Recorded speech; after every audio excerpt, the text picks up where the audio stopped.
So, ayun nga class, good morning sa inyong lahat. So, ngayon tayo ay may test ulit. Yes, ulit.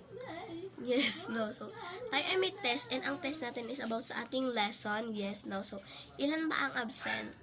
Yes, so, 4 ang absent, no. So, sila na lang guys is mag-special test, no. Kasi sila naman ay, lahat ay may sakit, no. So, sige, bigyan natin sila ng special test. So, ito ang mga test papers. Get 1 and pass, and wala akong makikita magkopyahan kasi ang magkokopyahan ay pupunitin ko ang papel at ibabagsak ko. 0 talaga lahat siya, okay? And ilagay ito sa 1 whole sheet of paper, okay? O mag-start sa'yo si Bel, o. Yan, salamat.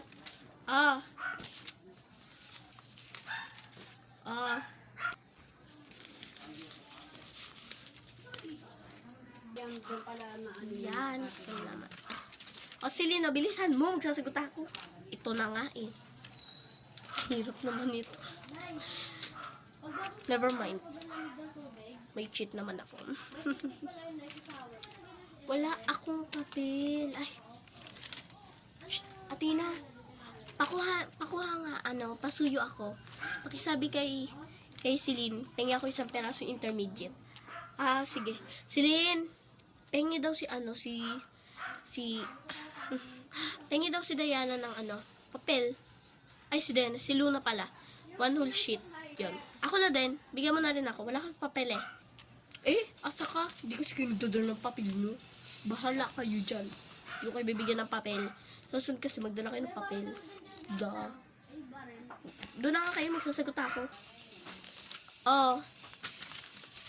Ito na lang, papel.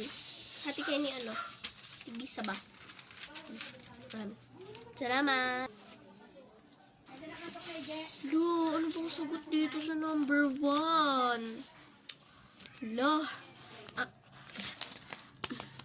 Huy! Yuri. Ay, si Yuri ba to? Ay, pala si Athena pa. Athena!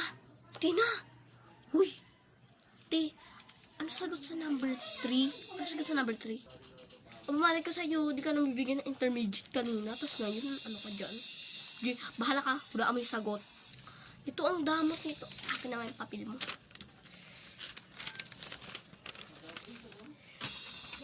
C,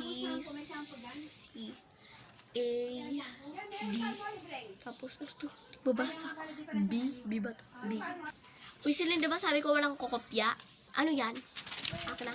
Papel mo to, diba?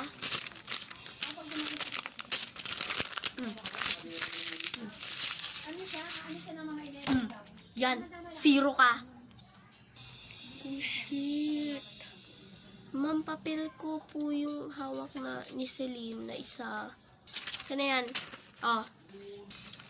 Salamat po, ma'am. Inisnatch siya po kasi sa akin eh. Sabi ko po bahala siya eh. Pero kinuha niya po sa akin. So, yun lang nga mga dino. So, ang moral lesson ng kwento na to is kung ano ang iyong itinanim, yun din ang iyong aanihin, no? So, since naging masama ka sa kapwa mo, hindi ka nagbigay ng hinihingi nila. Hindi rin na ibibigay ang hiniling mo. And, tingnan mo ang bumalik sa'yo. Na doble pa, diba? Kaya ngayon, ito pong moral lesson ng kwento na to. Huwag ka maging madamot. Kung meron ka, magbigay ka. Hindi po malaking kawalan ng pagbibigay kung mayroon kang sobra. Yun lang po.